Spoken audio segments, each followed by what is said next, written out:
But there's also that situation too where you got to be careful because you don't want that tenant, the renter, milking the system a little bit. I don't know if we want to get too far into this, but you don't want them milking the system and not just paying rent when they're very, very capable. Well, and many of them tried to do that, right? I remember our property management team telling us at first, I think it was probably 5% of the rental portfolio would just say, well, I don't have to pay my rent.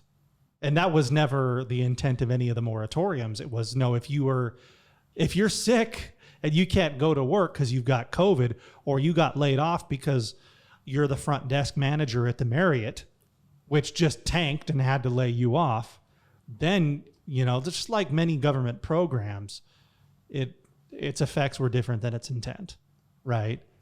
I want to read a paragraph from the story real quick, because this would be extremely frustrating, right? If you just built new inventory. Congress has approved nearly $50 billion to help people pay back rent and avoid eviction. But while in some states and counties that's been working well, in many others, the help hasn't reached the vast majority of renters who need it. Because the way that works, Congress approves the $50 billion. It's sitting there, and they allocate that to these different local governments and states who then have to implement it. I bet your jaws are going to hit the floor that some of the states implemented that better than others.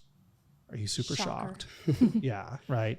So what if you're a landlord and you've got some tenants not paying rent? You know the money is there from the federal government. In fact, you're paying taxes so that the money is there. But your local government's incompetent and you can't get any of that rental assistance.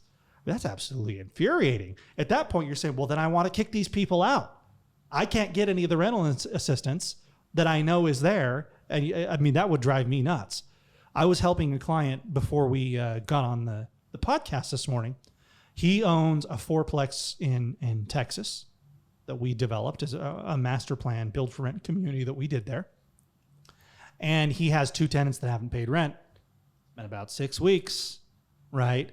And well, he's going to be okay. He's understandably annoyed, right? He's fine. He can carry the property for a while. He's got reserves, working capital set aside. But these tenants haven't paid. So the property manager wisely has a system set up, and they referred people over to the Texas Rental Assistance Program. But it's backed up. They're not really cranking out rent fast, but they are doing it. So your property managers have to be acquainted with these programs that allow for assistance. Because if somebody legitimately can't pay it, you want to dip into that $50 billion, but you got to distinguish between them and the professional tenant. Right, that tenant that knows how long they can go without paying rent. Mm-hmm. Yeah. I know our management company did a really good job at trying to get ahead of this as well, and letting people understand that, again, like you had mentioned earlier, this isn't something that you just don't have to pay your rent. You do have to pay your rent. So they worked out plans with people to pay back some of their rent at a later date, but let them all know, hey, you're still on the hook for all of this rent through the end of your lease, yes. Right?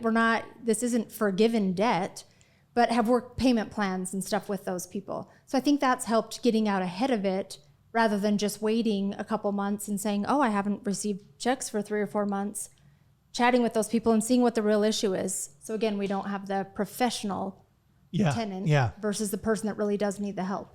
And so when you're looking at buying an investment property, I know that's not what we're talking about today, but with what's come out and what we're talking about today is having a good property manager that's going to do the background checks, the credit checks, the rental history, and understand, okay, what does this tenant look like before they actually sign a contract for that investor or that property. So I think that's huge. And then also understanding the market that you're going into as well. And that's what we've been talking about. Yeah, is it landlord friendly? Yeah.